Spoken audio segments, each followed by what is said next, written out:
Começa agora mais um Chá das Quatro, o programa da mulher cristã brasileira. E no programa de hoje nós vamos falar sobre relacionamentos abusivos. Fique ligadinha porque o nosso programa está no ar.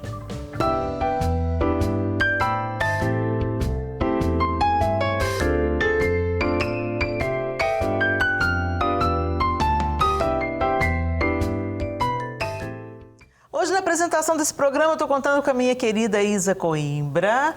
Entre uma mamada e outra, ela está com a gente aqui no programa. Obrigada, Isa. Firme e forte. Firme e forte.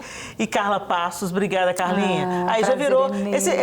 Esse time de apresentadoras está pesado, viu? Maravilhoso. Que delícia. Nós temos umas apresentadoras aqui, gente, por causa de férias da Simone, e a Isa amamentando. Então, outras apresentadoras vieram para somar com o time. E é tão bom ter você com a gente, Carlinha. É uma Obrigada, delícia estar viu? aqui, sempre. Agora a gente quer conhecer a quarta mulher dessa conversa de hoje. Vamos conhecer a nossa convidada? Juliana Batista é psicóloga com mais de 17 anos de atuação, trabalhando com crianças, adolescentes e suas famílias. Se especializou em atendimento sistêmico e terapia familiar, além de trabalho cognitivo-comportamental e terapia de esquemas. Casada com Arthur, é mãe de 2 filhos, Davi e Daniel. Prazer ter você com a gente, Juliana. Obrigada, gente. Bom, gente, uma pessoa tão leve, tão linda, para a gente falar de um assunto tão denso. Verdade. Relacionamentos abusivos. Quando e como a gente identifica um relacionamento abusivo? Porque hoje a gente está vivendo um tempo de tanta relativização, com o falecimento da Glória Maria. Eu vi ela respondendo algumas perguntas, se eu não estou enganada, da Joyce Pascovitch, numa entrevista online, assim, parece que elas estão fazendo tipo uma live. E a Joyce perguntou sobre o assédio, sobre tudo. E a Glória Maria falou assim, olha, isso tudo tá um saco. Ela usou esse termo. Porque tudo agora é assédio.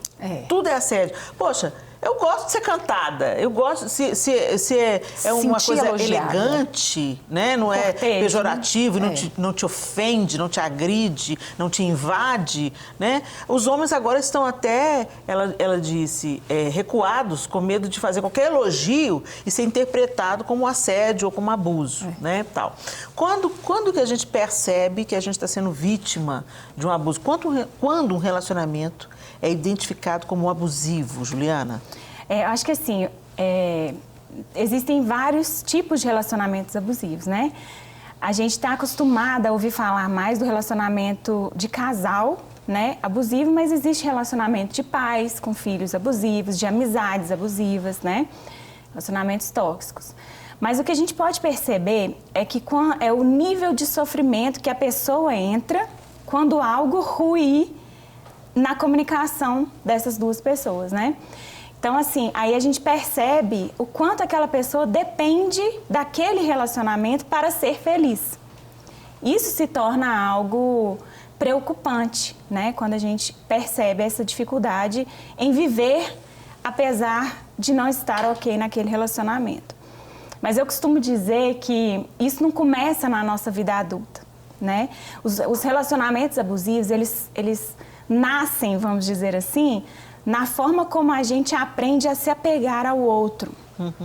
Né? Muitas pessoas, às vezes, elas vão crescendo com uma forma de se apegar ao outro que é doentia. Né? Em algum momento na vida adulta, isso fica muito evidente. Então, tipo aquela coleguinha, né, que você não vai ser amiga mais de ninguém, você é só a minha melhor amiga.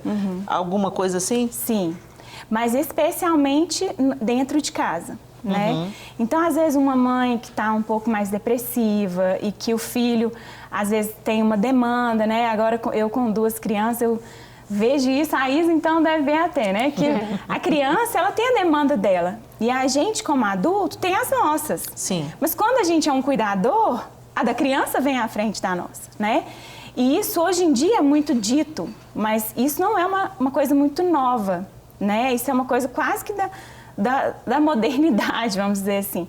Então, hoje em dia, muitos adultos foram vítimas de uma forma de pensar onde a criança deveria resguardar os seus sentimentos. Tipo assim, agora a mamãe não pode te dar atenção, ou nem assim nessa forma tão gentil, né? E muitas pessoas não aprenderam a lidar com essa frustração, muitas guardaram suas emoções e às vezes acharam que o problema era com elas. Geralmente, quando a criança não interpreta, a única interpretação muito que ela literal, tem, né? é eu estou fazendo algo errado. O erro está em mim. Então isso é muito desconstrutivo de uma identidade, né? Então a gente vê muito isso de resultados de identidades que vêm nascendo e vêm sendo geradas de uma forma disfuncional. Olha que interessante isso que você está falando, né? Porque você lidar de uma forma diferente, equivocada com o outro, isso vai ter muito a ver também com a forma como você se enxerga. E às vezes esse ciclo de relacionamentos abusivos, a pessoa ela sai de mas ela entra em outro, porque tem muito a ver às vezes da forma como ela acaba se enxergando, né? Porque ela a forma como ela, como você falou, na criança aquilo ali foi gerado nela. E aí você falou de uma coisa, eu queria até citar aqui, porque eu reparei isso recentemente, que aconteceram com frequência lá em casa. O Luca ou a Lara, eles machucaram, mas machucaram porque estavam fazendo uma coisa que não deveria, né? Então, quando eles machucaram, eles, naquele momento, eles já olharam para mim, achando que eu ia xingá-los, né? Ou seja, um momento onde eles ali precisavam de um acolhimento, eles já estavam preparados para receber uma repreensão. E aí eu comecei a me analisar, a minha ação com eles. Quantas vezes, às vezes eles estavam precisando de colo e eu ainda vim e xinguei. Eu falei, não, tá errado, eles estão errados, eu vou corrigir, mas primeiro eu preciso acolher. A gente você chama machucou, isso de como é que você tá? regular emocionalmente em psicologia. A gente regula a criança primeiro, depois a gente ensina para ela o que é certo e o que é errado. E isso não é completamente o que define a identidade da criança. Gente, vamos colocar mais uma mulher nessa conversa que sabe muito bem sobre relacionamentos abusivos. Nós vamos conversar agora de forma online com a escritora e especialista em relacionamentos abusivos, Daniela Shannon. Ela viveu um relacionamento abusivo e tem muito o que acrescentar nessa conversa. Ei, Dani. Boa tarde. Boa tarde. Tô vendo que só tem mulher poderosa aí. Muito bom poder participar. Muito bom estar aqui com vocês. Agradeço o convite. Que bom que você veio. E eu queria contar um pouquinho, trazer um pouquinho para poder acrescentar realmente. Eu vivi 20 anos num relacionamento abusivo, numa época onde ninguém falava sobre relacionamento abusivo. Quando eu me separei depois de 17 anos juntos. E foi uma época que ainda assim eu não achava a informação tão disponível nas redes como ela é hoje. Então eu precisei entrar a fundo nisso para poder entender o que tinha me mantido quase 2 décadas presa a esse relacionamento. E aí eu tô vendo vocês conversando aí e queria trazer um pouquinho, não só do que eu aprendi, mas da minha vivência também, porque hoje em dia eu atendo e ajudo outras mulheres que passam por relacionamentos abusivos. Porque a primeira coisa que a gente precisa entender é que o relacionamento abusivo, ele destrói tudo que faz aquela mulher ser única. Ele vai desconstruindo toda a identidade dessa mulher. E geralmente, a Ju falou uma coisa muito certa, isso vem muito da infância, porque as crianças, as crianças que tiveram algum problema no senso de pertencimento delas na infância, elas vão crescer sempre buscando a aprovação do outro. Ela sempre vai crescer querendo o amor, o olhar do outro. Então, geralmente se tornam pessoas que na fase adulta, elas vão passar por cima de si mesmas para poder ter essa atenção do outro. Então, geralmente são mulheres, no caso aqui a gente está falando de relacionamentos, né, abusivos entre homem e mulher, geralmente o homem é abusador. A gente tem que deixar claro que realmente existem todos os tipos de relacionamento abusivo, inclusive com a mulher sendo abusadora, mas o mais comum é o homem sendo abusivo, e geralmente são mulheres que passam por cima de si mesmas para poder não perder e não serem abandonadas. Então, na infância, existe essa ferida da rejeição, existe a ferida do abandono, existe essa disfuncionalidade que na vida adulta traz reflexos, né, que podem gerar e fazer com que essa mulher ela caia em relacionamentos abusivos. Na verdade, qualquer mulher pode cair. Ô, Dani, a diferença é a mulher que permanece, né? Quando foi que você percebeu, dentro da sua vivência, que o que estava acontecendo com você não era algo normal? Quando foi que você percebeu que você estava dentro de um relacionamento abusivo? Quando começaram as agressões físicas. Mas isso é muito complexo, porque hoje a gente sabe que a agressão física ela é só o último patamar de uma série de violências que elas vão vindo de uma forma muito gradativa, né? Elas começam com uma violência psicológica, moral, patrimonial, sexual, enfim, a coisa, para chegar na violência física, essa mulher já passou por inúmeras violências, às vezes por anos, e muitos relacionamentos, às vezes, não chegam no patamar da violência física, mas nem por isso eles deixam de ser relacionamentos abusivos. Hoje você fala sobre isso, você ajuda mulheres a identificarem em que tipo de relacionamento elas estão metidas? Exatamente, eu tenho um projeto, em 2018 eu criei um projeto chamado Eu Disse Não, e em 2020 eu escrevi o livro com o mesmo nome, Eu Disse Não, que é a minha história, e nesse livro eu explico, a partir da minha vivência, o que é o relacionamento abusivo e como se dá essa dinâmica de um relacionamento abusivo passo a passo. Houve algum momento em que seu parceiro quis ajuda ou ele negou completamente o papel de abusador? Porque tem isso também, a gente está falando aqui sobre a perspectiva do abusado, mas às vezes nós podemos estar abusando sem nos atentarmos para isso. Isso é possível acontecer? Isso quem vai responder para a gente é a Juliana. Mas eu quero saber de você, se em algum momento, Dani, você quis ajudar o seu marido a sair desse lugar e ele não, o seu ex-marido, e ele não negou. Não estou abusando, não estou fazendo nada de errado, você que é louca. Teve isso? Teve. A gente chegou a tentar uma terapia de casal. Mas o que acontece é que o que as pessoas muitas vezes não entendem é que dentro do relacionamento abusivo clássico, aquele que tem aquele padrão, né, da fase de tensão, explosão, lua de mel, esse relacionamento padrão, ele tem atitudes e falas que são muito características. E por trás desse abusador existe um transtorno, que chama transtorno de personalidade narcisista. E a pessoa que sofre desse transtorno, ela não acha que ela tem um problema. A forma dela de pensar, de agir é completamente diferente. Então, você querer entender a lógica, os valores, a forma de funcionamento de uma pessoa assim, é a mesma coisa que você tentar medir uma estrada com uma régua escolar. Não dá. Ele realmente nunca se responsabiliza por nada, ele nunca assume nada. O transtorno de personalidade narcisista faz com que ele não tenha essa ponte que uma mente saudável tem do olhar para dentro e conseguir enxergar, né, as próprias feridas, as próprias falhas, onde que eu quero melhorar, onde que eu quero crescer, onde que eu quero mudar. Eles não têm isso. Existem dois tipos de abusador, né? Existe aquele que é machista, né? Que vem uma cegueira cultural ali, que muitas vezes vem da educação familiar, o avô era assim, o pai era assim, repassou para o filho, que passou para o neto e assim vai. Mas a grande maioria que eu percebo desses casos clássicos mesmo, né? Que tem esse padrão de fala, de comportamento, existe o transtorno por trás.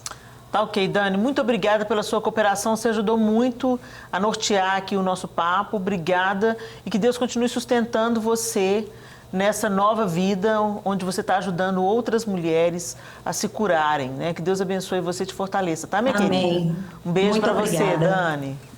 Obrigada. Pois é, gente. Aí, Juliana, vou retomar a pergunta aqui, né? Ela colocou esses dois tipos, ela está se referindo ao relacionamento homem e mulher, né? que pode se dar entre noivos, namorados, maridos e tal. Mas agora eu quero trazer esse assunto para os outros tipos de relacionamento. No caso dela, ela falou assim, o narcisista. Isso é muito forte, está cada vez mais evidenciado, esse transtorno. Está na moda, né? Está na moda, né? Está se falando muito sobre isso. E eu conheço casos, 2 casos muito sérios, mais próximos a mim, que eu fiquei assim, gente, é surreal quando as esposas relataram o que homens que são extremamente magnéticos, né? Eles são magnéticos, eles são atraentes. Geralmente o abusador é. Que coisa louca Ele isso. sabe atrair, né? Ele tem um bom papo, ele é inteligente, ele é articulado. E, de repente, por trás daquilo tudo, aquela mulher está sofrendo absurdo. Mas, eu queria trazer... Eu vou repetir a pergunta. É muito comum a gente se colocar no lugar da vítima. Mas a gente pode ser um abusador, uma mãe abusiva, sem perceber isso, com filhos pequenos. Como que a gente pode ser ajudado, né? Como uma mãe que está nos assistindo, ela pode perceber que isso pode ser abusivo, isso pode estar prejudicando a sua criança, isso pode ter desdobramentos muito sérios, né? Você é uma amiga abusiva, porque às vezes a gente se coloca muito no lugar da vítima. Quando eu vou pregar sobre Davi, Eliabe, o irmão mais velho, todo mundo se coloca no lugar de Davi. Mas às vezes eu estou falando com Eliabe, entendeu? Eu estou falando, não se coloca só no lugar de Davi, não. Porque às vezes você está tendo um Eliabe, sendo boca do diabo na vida de quem está perto de você. Como que a gente pode identificar se a gente é abusivo nos nossos relacionamentos? Porque então a gente começou falando no programa como identificar se a gente é abusado, né? Isso produz na gente um sentimento de inferioridade, a gente quer compensar, a gente quer ser validado, né, e tal. Agora, e o quanto é o contrário? Quando nós podemos ter alguma atitude que é abusiva? A grande questão é assim, a criança, né? Porque ainda que a gente esteja em forma adulta, cada um de nós tem uma criança interior, que a gente chama, né? Uma criança interna.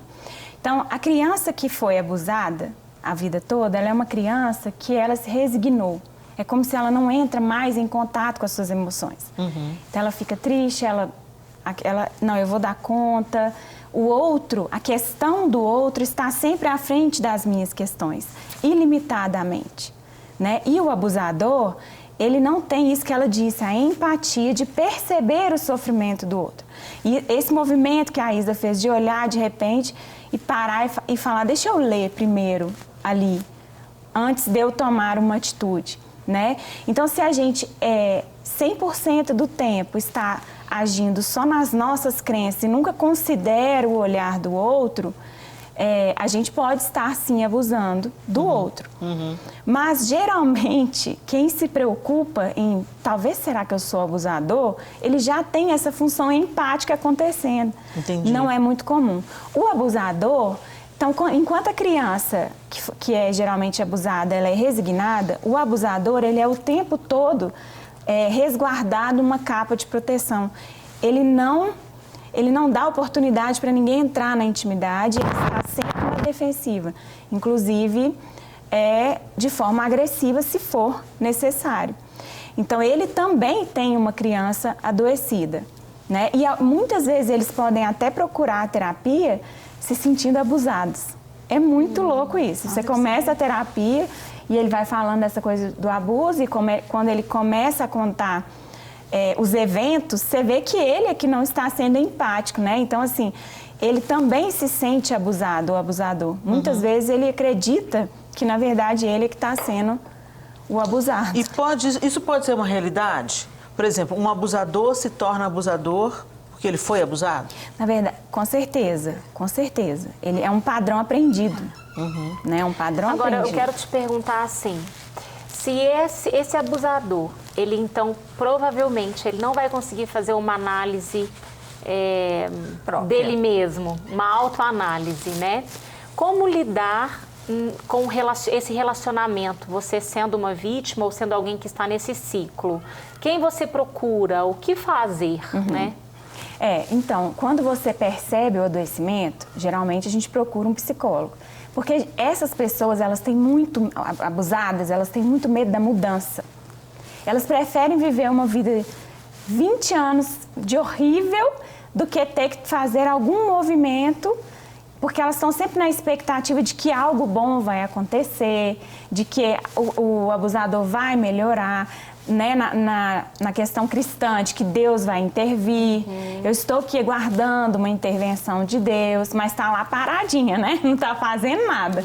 Então, assim, o que ela precisa fazer é procurar uma terapia, um aconselhamento cristão, um pastor, né? O que for mais possível para ela naquele momento. E se for uma relação de paternidade ou maternidade, que alguém externo consiga perceber, aí o que você aconselharia? Depende da idade, né? Hoje em dia também é muito visto, né, esse termo de mães narcisistas. E realmente a gente tem reconhecido muitas mães narcisistas, porque na verdade isso não é esperado, mas acontece, né? Mães doentes, né? E elas vão e possivelmente vão gerar filhos doentes. Me dá algumas características de uma mãe narcisista. Nossa, ela sempre coloca a necessidade dela à frente do filho, né? Ela sacrifica o filho pela sua necessidade, né? Ela prejudica, às vezes, o filho. Então, nossa, eu já ouvi tantas coisas horríveis. De criança perder a aula porque a mãe quis ir para um spa e não quis articular, e tipo, não, ele fica em casa essa semana, tipo, no 8º ano, o menino. Uau. Ficou em casa, né? A gente já ouviu muitas coisas. Então, algumas coisas que são pequenas pistas, né? Negligências. Tem alguma coisa, pequenas negligências que indicam que você está abusando.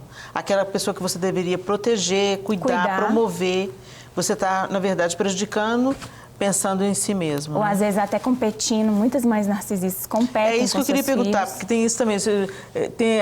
Isso às vezes até é revelado nos cinemas, né? As mães que se recusam a envelhecer, então elas querem ser amigas dos amigos, elas querem ser mais popular do que os filhos, entre os amigos dos filhos. Isso também pode ser um indício de narcisismo? Sim.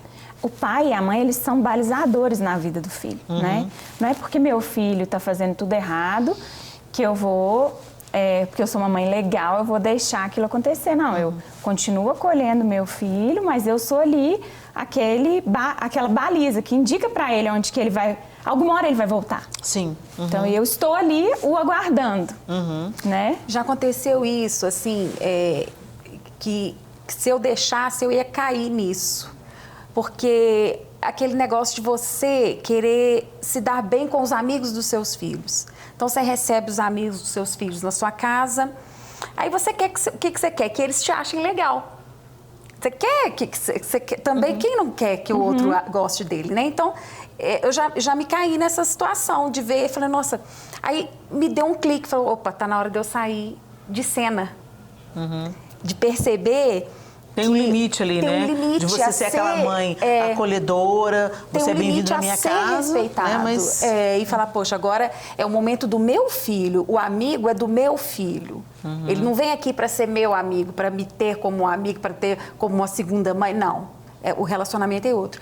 E outra coisa que quando eu era criança, eu percebi, vocês falando aí, eu me dei conta que eu vivi um relacionamento abusivo enquanto criança, porque eu tinha uma amiguinha, ela chamava Janaína, pra você ver, eu não esqueço o nome dela. Janaína, tudo ela virava para mim e falava assim, se você não fizer isso, eu não vou ser mais sua amiga. E a minha necessidade de ser aprovada, porque ser amiga dela era uma forma de me sentir aprovada. E eu lembro direitinho que uma vez, gente, eu era muito criança, porque com 11 anos eu mudei para Belo Horizonte. Eu morava em Patinga, eu sou de Patinga, então eu devia ter uns 7 anos de idade. Uma vez ela me fez roubar, é um roubo. Porque nós estávamos na casa de uma coleguinha nossa e ela falou para mim assim, eu quero que você pega aquele imã de geladeira. Eu lembro, era uma joaninha, eu lembro da joaninha, como se eu estivesse vendo ela aqui. E eu tive que ir lá, não, né? Eu falo assim... Você se sentiu impelida para isso. Eu falei, eu vou ter que ir lá, porque senão ela não vai ser mais minha amiga. Uau. É interessante isso, né, gente? Às vezes a gente convive, tá mergulhado, inserido numa situação de abuso e a gente nem se dá conta disso. Né? E principalmente quando toca nesse quesito de o abusador raramente ele vai querer ser ajudado. Raramente ele vai entender que ele precisa de ajuda terapêutica. E o que o pior é que ele vai gerar outros abusadores, né? A condução é bem... tem vários protocolos hoje em dia, porque tem cada dia mais sido revelado relacionamentos abusivos. Sim. Com essa questão que também, o avesso diz, que é a questão da individualidade, né? Que aí é um assunto para outro programa. Mas... às vezes a gente precisa medicar, porque aquela identidade da mulher, né? Vamos colocar que a mulher é abusada e o marido é o abusador. Ela já está tão rechaçada, está tão acabada, né? Que ela já não se enxerga mais sem aquela pessoa. Vício, né? Uma vez eu vi uma psicóloga falando disso, que vira vício. Como se a pessoa, o abusado, ele não consegue mais viver longe daquele abuso. Mas o abusador também tem essa dependência, uma dependência emocional que fica ciclando. Sim. Né? Então, na hora que a abusada fala, eu vou embora, aí ele dá uma melhorada, vira um príncipe, aí começa, mas você não vive sem mim, você depende de mim pra tudo. Você não vai achar ninguém melhor que eu. Melhor do que eu, você já está velha, né? Esses dias eu ouvi de uma paciente, o marido dela, ela tem acho que 29 anos, você já está velha, você não se casará de novo, você precisa, né? Então você depende de mim. Então assim, vai ciclando, né? E aí quando ele percebe que ela começa a melhorar, ele dá uma melhorada e aí de repente quando você vê, você passou 20 anos vivendo uma vida horrível. Então, às vezes, a primeira coisa que a gente não pode fazer é brigar com o abusador. Por incrível que pareça. Primeira coisa? Então, a segunda você vai me contar daqui a pouco, né? Vamos dar um break aqui para eu respirar, gente, porque realmente quando a gente pensa, né, nesses aspectos, é tão delicado, né? E triste, né? E triste, extremamente triste. Então, vamos dar uma respirada aqui. E para a tristeza não expandir para a sua vida, né? Eu tenho um recadinho para você que tem contrato de compra e venda e quer regularizar o seu imóvel de forma rápida e fácil. Como é que está a situação do seu imóvel? O caminho é a adjudicação. Hoje isso é um trava-língua para mim. Adjudicação compulsória. O nome é difícil de falar para mim, né, gente? Trava-língua para mim. Mas ele resolve a vida da gente. Está enraizado na cabeça do mineiro que tudo que tem relação com a regularização do imóvel é por via uso capião. Então a pessoa, não, eu estou aqui, eu não sei mais onde está o vendedor que vendeu as coisas para mim, eu não sei como regularizar o meu imóvel, então eu vou ficando aqui porque eu vou ganhar por uso capião. Mas aí você pode estar criando uma situação difícil, no caso de morte na família, você pode estar estendendo um programa aí, né? E no caso de contrato de compra e venda, fica muito mais fácil. Não precisa recorrer ao uso capião. Você comprou o imóvel, pagou por ele, então regularize o seu imóvel através da adjudicação compulsória. Adjudicação. Nós vamos aprender esse termo direito, eu vou conseguir falar ele direitinho, mas o que eu quero dizer os contatos estão na sua tela, tem gente que quer te ajudar e pode te ajudar. Procura e regulariza a situação do seu imóvel enquanto você está vivendo dias felizes, desfrutando da família, para que não fique aí uma situação pendente complicada para você. Inclusive, isso valoriza o seu imóvel. Quando ele está em estado legal, para compra, para venda, isso valoriza o seu imóvel, tá bom? Fica a nossa dica. A gente vai para um intervalo, tomar um chá, respirar e voltar para falar desse assunto tão denso que é os relacionamentos abusivos. Estamos de volta no Chá das Quatro hoje falando sobre um assunto denso, relacionamento abusivo. Nós vamos ouvir agora uma opinião masculina. No nosso contraponto de hoje, recebemos o pastor e meu sobrinho, Cristiano Gonçalves.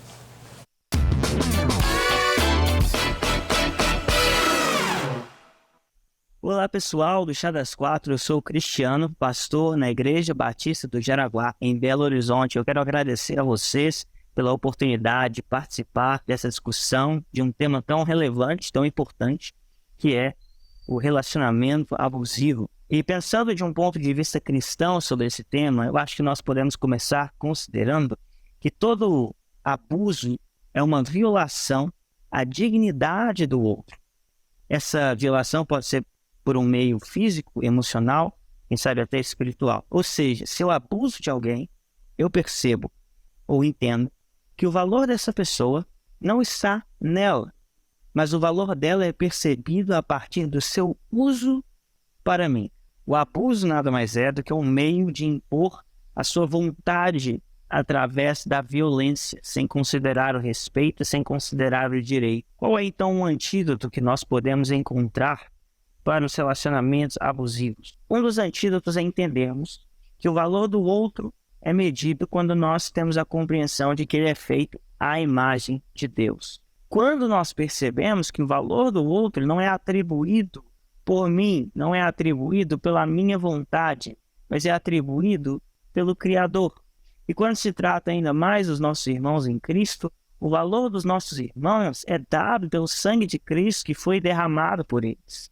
A lógica do reino de Deus, então, não é a de usar do outro para me satisfazer a qualquer custo. Pelo contrário, é a de servir ao outro de maneira sacrificial. Se há um texto bíblico que nos orienta de modo a confrontarmos o princípio dos relacionamentos abusivos, é o texto que Paulo escreve em Filipenses, capítulo 2, versículos 3 a 5, onde ele diz o seguinte: não façam nada por interesse pessoal ou vaidade, mas por humildade, cada um considerando os outros superiores a si mesmo, não tendo em vista somente os seus próprios interesses, mas também os dos outros. Tenham entre vocês o mesmo modo de pensar de Cristo Jesus. É somente quando nós compreendemos a dimensão do amor de Jesus por nós que nós podemos ser livres da escravidão do egoísmo e assim acabar com o abuso nos nossos relacionamentos. Eu espero que essa conversa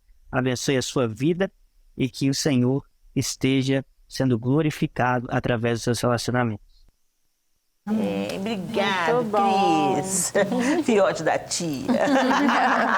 Mas, enfim, é interessante que o Cris trouxe uma perspectiva sobre a irmandade, sobre a vida no corpo, né? Como nós podemos também sermos abusivos enquanto irmãos, amigos, pessoas que se relacionam, às vezes, nos ambientes de comunidade de fé. Líderes. E é tão interessante que a gente percebe uma coisa meio doentia acontecendo, porque se pensa assim, não, se a gente está numa comunidade de fé, você tem que aguentar tudo calado. Você é crente. Você é crente ou não é crente? Você não é crente, não. Você está sendo insubmisso. Você está sendo insubmisso. Quando parte da liderança, né? Você não pode questionar nenhum tipo de ordem, você tem que obedecer cegamente. É desonra. É desonra. Então, quando você também está lidando ali, ombrando com as pessoas que também estão no mesmo nível, não sei se essa palavra é adequada aqui, mas na mesma situação que você, elas não são líderes sobre você, mas tem esse negócio. Não, irmão, você me deve isso, você tem que me ajudar, eu tenho que ir lá na sua casa. Sabe aquelas coisas que até o apóstolo Paulo, não seja frequente na casa do seu irmão, se não estou enganado, é Paulo mesmo, não tenho certeza disso. Mas eu acho que é Provérbios. É verdade, Provérbios que fala, não seja frequente na casa do seu irmão para que você não venha... Do seu vizinho. Né, do seu vizinho. Ou seja, em síntese, não fica na cola não, porque você vai ser inconveniente. Mas nos nichos, a gente vê claramente as pessoas falando... Não, mas eu tenho que ir, você tem que me acolher, você tem que me receber. E as pessoas se tornam abusivas nesse relacionamento. Eu me lembro que teve uma situação há muitos anos atrás que a minha mãe teve que intervir. E falou assim, meu irmão, escuta, você está vindo demais aqui, você está chegando em umas horas inconvenientes. Né? Você não avisa antes. Então, isso de uma certa forma também se torna um relacionamento abusivo, mas tudo em nome da irmandade. Não, eu não faço isso com qualquer pessoa, mas como você é crente, você diz que crê na Bíblia, então aguenta isso aí, porque é isso aí que Jesus faria. E a gente tem que prestar atenção nisso que o Cris falou. Né? O outro é feito à imagem e semelhança de Deus, então ele deve ser tratado com dignidade. Fere a dignidade dele quando você abusa, seja em qualquer nível, né? Às vezes não chega no nível de um abusador quase psicopata, um transtorno de personalidade, uma coisa assim, mas essas pequenas invasões da privacidade alheia, você às vezes toma por amigo, a gente pensa que entre amigos vale tudo, né? E às vezes você quer invadir demais a privacidade do outro, ele não te deu essa liberdade, mas você pensa que você tem essa liberdade, e quando ele te coloca limite, você se ofende, né? Então tem uma série de maneiras da gente... passar do limite, né? E é tão bonito, né? Porque Jesus, ele é a encarnação da lei e da graça, né?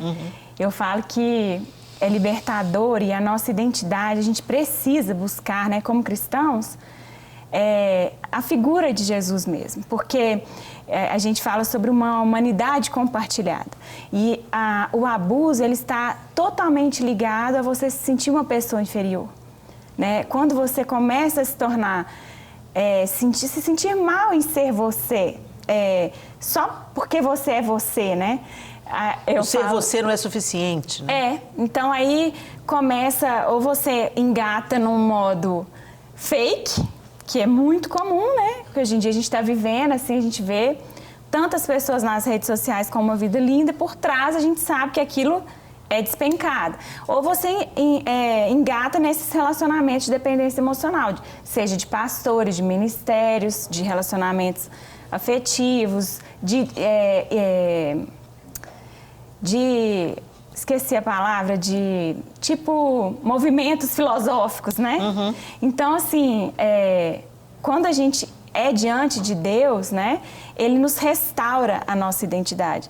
Então, assim, é de extrema importância para quem é cristão redescobrir a figura de Cristo, porque a lei, ela é incapaz, né? Ser cristão plenamente, ser um bom ser humano que atua na terra de forma 100% correta, íntegra e coerente, é impossível sem a figura da graça de Deus, Sim, né? É verdade. E como é fundamental a questão da identidade, né? Tá firmada, tá bem resolvida, né? Pois é, o negócio é o seguinte... É a ferida, né? a ferida. Se fala muito sobre identidade hoje, e é muito válido a gente falar muito sobre isso, mas é tão interessante nós entendermos como cristãos, gente. Vamos abrir um parênteses aqui para a gente entender isso de uma forma plena, né? O nosso significado, o nosso propósito, isso tudo está na nossa reconciliação com o Pai. Enquanto nós vivermos como seres caídos, degenerados, destituídos da glória de Deus, nós vamos sofrer as consequências de um mundo quebrado. Esse mundo está quebrado. E nós também estávamos mortos nos nossos delitos e nos nossos pecados. Mas uma vez que fomos reconciliados com Deus Pai, através de Jesus Cristo, há uma reconfiguração da sua identidade. Então agora você não está mais prisioneiro do seu estado de queda, que você herdou pela sua genética, você nasce no pecado, ok? Mas você foi agora reconciliado com Deus através da cruz de Jesus Cristo pela graça. Não é nada pelo que você faz, é porque Deus fez e agora você crê e se apropria disso, dessa graça bendita que te reconcilia com o Pai. E uma vez reconciliados com Deus, nós então passamos a viver uma nova identidade. A identidade de filhos de Deus. Então, o problema é que a gente está tentando consertar o fruto e não mexer na raiz, né? A gente está tentando lidar com a autoestima, a gente pensa que a gente vai transformar a nossa identidade por técnicas, e não estou desmerecendo as técnicas aqui, elas têm o seu papel, mas a gente tem que entender que a raiz, quem muda, quem transplanta essa árvore de um terreno de morte e transfere para o reino do Filho do seu amor, como a palavra de Deus diz, é a cruz de Cristo, e ser cristão é sofrer essa mudança radical de natureza. Então eu peco, mas eu não sou o cativo mais do pecado. O pecado na minha vida, ele é um acidente de percurso, ele não é um lugar de moradia, ele é um tropeção que acontece no caminho, ele não faz parte da minha natureza latente. Agora eu sou nova criatura em Cristo Jesus. E uma vez que a gente tem esse novo nascimento, tudo em nós vai ser transformado. Todos os nossos outros relacionamentos. O problema é que a gente muda de religião, a gente muda de igreja, a gente muda os dogmas, mas a gente continua com as nossas perebas, carregando os nossos sacos de lixo emocionais, não deixando Deus tratar nem confrontar, né? Reagindo de maneira abrupta, violenta, muitas vezes, às questões ao nosso redor. Então, deixa a gente abrir esse parênteses aqui, porque nós estamos ouvindo isso tudo pelo prisma da psicologia, e é muito importante a gente entender isso, mas o Cristiano jogou uma luz aqui, né? O outro foi feito à imagem e semelhança de Deus também. assim como nós fomos feitos. Mas precisamos de ser reconciliados nesse relacionamento que foi interrompido pelo pecado e vivermos essa nova vida de empatia, de pertencimento a uma família que nos regenera e reconstrói a nossa vida. Se você está vivendo uma situação de abuso, busque ajuda. Se você está sendo abusado, busque ajuda. Graças a Deus pelas pessoas como a Juliana, que tem N ferramentas. A Isa estava contando aqui para a gente nos bastidores de alguém que estava vivendo um abuso, mas sempre tem aqueles ciclos. A pessoa parece que vai mudar, mas não muda nunca. E a pessoa, ela se acostuma, né, com aqueles... Na verdade, isso tem cheiro de casa de infância. Sim. Ela já sabe viver aquela vida horrível. Então, ela não quer mudar, porque mudar é extremamente desconfortável, né? Te tira do lugar do comodismo e te leva para algo inesperado, e vai novo mexer, vai trazer dor. Sim. Muitas vezes, né? Eu vou ter que encerrar esse programa porque a produção já está na minha cola, mas eu quero deixar para você aqui, busque ajuda. Identifique o abuso e busque ajuda. Há esperança, há chance, há recomeço. Não se acomode a essa situação que está acabando com você, que está te matando aos poucos. E eu oro para que Deus te dê sabedoria. E para você que está aí cometendo essas pequenas infrações e entrando onde não devia, abusando da sua posição de autoridade, se tornando autoritarista, vamos ficar ligados nisso, para a gente não se tornar uma pedra de tropeço na vida dos nossos irmãos, dos nossos cônjuges, dos nossos filhos. Deus abençoe vocês e até o próximo Chá das 4. Obrigada, Juliana. Obrigada, Isa. Obrigada, Carlinha. Obrigada, é muito bom estar com vocês aqui. Deus abençoe e até o próximo chá.